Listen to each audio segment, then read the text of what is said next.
ustedes y yo tenemos que tener los conceptos de Dios claros para nuestra vida. Dice la Escritura, en el primer tratado, Teófilo, hablé. Diga conmigo, hay que hablar. Aquí no se trata de que cuando uno conozca, de nada nos serviría venir a estancarnos 50 años en una iglesia y decir, pastor, yo me congrego aquí, casi fui de los fundadores, apoyé al pastor en el inicio, y cuando llegamos allá arriba nos va a decir felicidades, pero ¿qué hiciste por hablar la palabra? Pastores, que yo ahí aprendí muchas cosas, fíjese que yo estuve ahí, apoyé, no había ni alabanza, yo tocaba los tambores, no había ni cuerdas, sí, pero ¿qué hiciste por hablar la palabra? Entonces, número uno, lo primero que ustedes y yo debemos de ver, y que establece aquí como pasos para la multiplicación, es hablar. Si ustedes y yo no hablamos, hermano, podemos aprender muchas cosas, pero ¿de qué nos sirve tener conocimiento? ¿De qué nos sirve tener aprendizaje si no hablamos lo que está escrito aquí en la Biblia? Y entonces dice Lucas aquí, hablé acerca de todas las cosas, diga conmigo, de todas las cosas. Es decir, no debemos de omitir ninguna cosa, no debemos de pasar por alto. Todo lo que Dios ha hecho en tu vida es lo que debes hablar. Cuando en aquel momento sana Jesús a un hombre, andaba ahí ciego pidiendo limosna, y entonces este hombre ciego, dice la palabra de Dios, que se mete al templo y comenzó ahí a hacer su danza, comenzó a gozarse. ¿Sabes, hermano? Jesús no le dijo, a ver, espérame, antes de que le hables a los fariseos y antes de que le hables a los saduceos de mi palabra, primero tienes que meterte en un instituto bíblico, y después de los 2 o 3 años que te vas a aventar en el instituto, entonces después una preparación y un seminario y una tesis, y después a ver si te puedo dejar ir y predicar. No, le dijo, ¿sabes qué? ¿Para qué me sigues? Ve y cuéntale a la gente cuántas cosas ha hecho el Señor contigo. Aquí lo que usted ha vivido de parte del Señor, mucha gente hoy no habla por eso. Pastor, ¿qué puedo hablar? Lo que Dios ha hecho en tu vida. Pastor, no he leído la Biblia ni una vez. Habla ahorita lo que Dios ha hecho en tu vida, en lo que la comienzas a leer. ¿Para qué muchas veces la gente se aprende la Biblia de revés al derecho y ni siquiera es capaz de decir lo que Cristo ha hecho en su vida? Por eso dice, hablé. ¿De qué hablaste? De todas las cosas. No omitiste ninguna. Hablé de todas las cosas que Dios había hecho. Alguien diga aquí amén. Dice, de todas las cosas que Jesús comenzó a hacer y a enseñar. Diga conmigo, comenzar a hacer. Esto nos habla del inicio de una etapa de liderazgo. Hoy en día, ¿por qué la gente no quiere predicar? Pastor, ¿estaré preparado? Claro que estás preparado, pero necesitas iniciar la etapa de liderazgo. Pastor, ya podría hacerlo, sí, pero necesitas determinar que hoy es el tiempo de comenzar a hablar lo que Cristo ha hecho en tu vida. Es lo único que necesitas hacer. De ahí en fuera, el Señor lo viene a hacer todo lo demás. El Señor viene a hacer todo lo demás en tu vida. ¿Qué necesitas hacer? Necesitas tomar la iniciativa de decir, de aquí en adelante, de aquí en adelante. Es solamente tomar la iniciativa. Pastor, ¿qué voy a hablar? ¿Qué te preocupas? Los apóstoles estaban preocupados, pero ¿qué vamos a hacer, Jesús, cuando vaya? No te preocupes de lo que es de hablar, ni lo que has de decir, porque el Espíritu Santo de Dios pondrá palabras en tu boca. Entonces, ¿qué es lo que hace un líder? Un líder no espera. Un líder dice, hoy es mi tiempo. Diga conmigo, hoy es mi tiempo. Dice la palabra de Dios, hasta el día en que fue recibido arriba. ¿Hasta cuándo tienes que hacer esto? Di conmigo, hasta que el Señor me lleve a su presencia. Pastor, yo ya hasta voy a terminar mi etapa ministerial. ¿Cuándo la empezaste? Pastor, yo ya tengo 25 años, 34 años en el Evangelio y predicando. Ah, ¿ya estás predicando? ¿Cuántas almas tienes? Porque Jesús dijo, por sus frutos los conoceréis. Entonces, de ahí se deriva, de ahí depende qué es lo que estamos haciendo. Si usted puede decir, yo tengo 35 años en el Evangelio, ah, muy bien, háblame de tus frutos y entonces podemos ver cuánto tiempo tienes en el ministerio.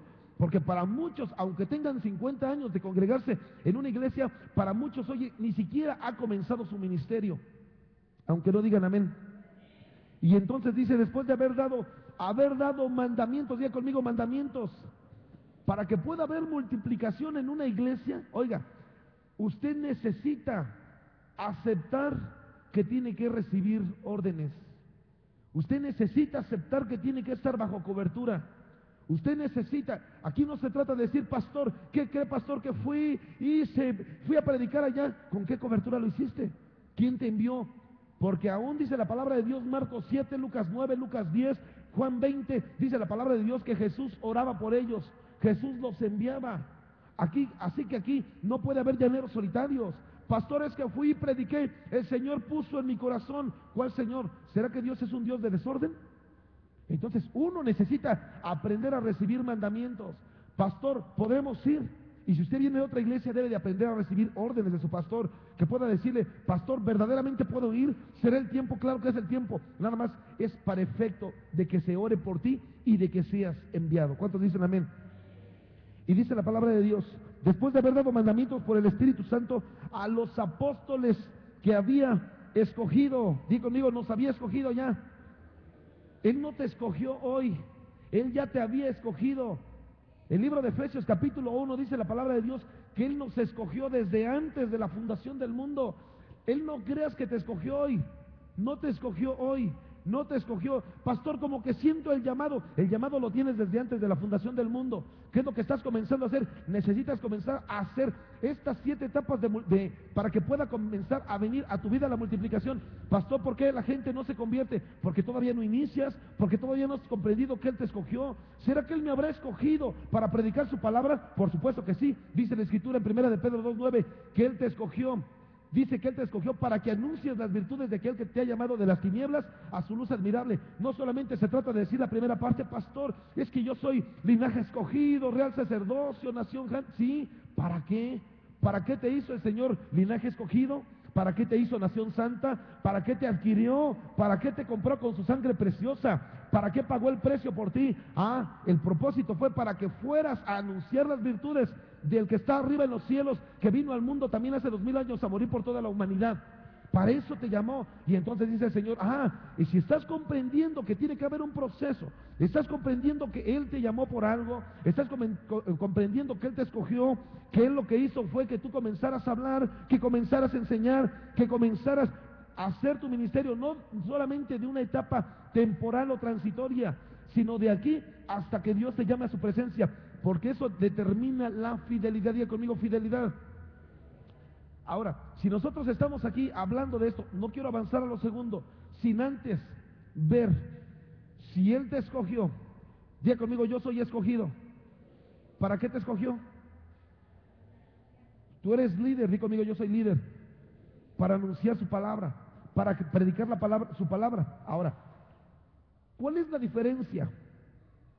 ¿Cuál es la diferencia entre ser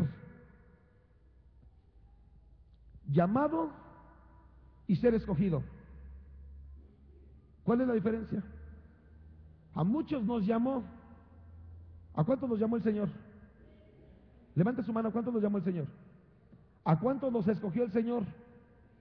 Ahora la tercera etapa: ¿cuántos verdaderamente son fieles? Porque muchos, cuando llegan allá al cielo, van a decir: Señor, fíjate que yo todos los que le prediqué, Señor, ninguno se quiso convertir. Porque eso determina, habla de tu fidelidad. Dice la palabra de Dios: muchos son llamados, pero pocos los escogidos. Entonces había una gran multitud que podía aquí determinar. Dice la palabra de Dios que a Jesús le seguían 4 o 5 mil personas. Multitudes le seguían, solamente hombres, dice la Escritura, sin mencionar a hombres, a mujeres ni niños. Solamente hombres. 4 o 5 mil personas seguían a Jesús. Muy bien. Si 4 o 5 mil personas seguían a Jesús, estos podríamos decir que eran los llamados. Y entonces caminaban con Jesús, iban a donde Jesús iba, caminaban a donde Jesús caminaba, comían lo que Jesús les daba. Sí, eran llamados. Hoy en día mucha gente viene, se congrega, comen lo que les da el pastor, pero en el momento en el de la predicación, ahí verdaderamente, porque cuando llega el momento de enviarlos, Jesús comenzó con: a ver, ¿cuántos hay aquí? Solamente hay 70, Jesús. Y los 4000 dijeron que tenían que ir a darle de comer al perro, dijeron que tenían que ir a cuidar a su abuelita, dijeron que tenían que, ¿sabes, hermano? Di conmigo: pretextos hay 1000, pero soluciones hay 2000. ¿Sabes por qué? Porque siempre, para predicar, siempre van a haber justificaciones para no hacerlo.